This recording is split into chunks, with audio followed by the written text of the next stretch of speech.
Hey everyone, welcome back to How to Fix Techie.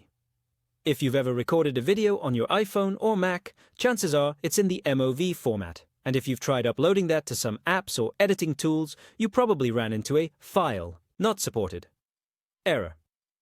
So today I'll show you how to convert any MOV file into MP4 easily, quickly, and without installing anything. Let's go. First, open your browser and go to cloudconvert.com. This is a free and trusted site that supports over 200 formats. Once you're there, click Select File, then choose your .mov file from your computer.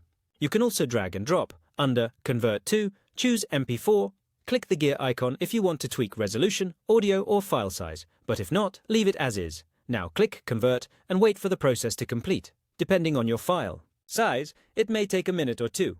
Once it's done, hit Download and boom! Your new MP4 file is ready. It works great for YouTube, editing software, mobile apps, basically everything. If you found this video helpful, then subscribe to our channel How to Fix Techie and press the bell icon so you never miss any update.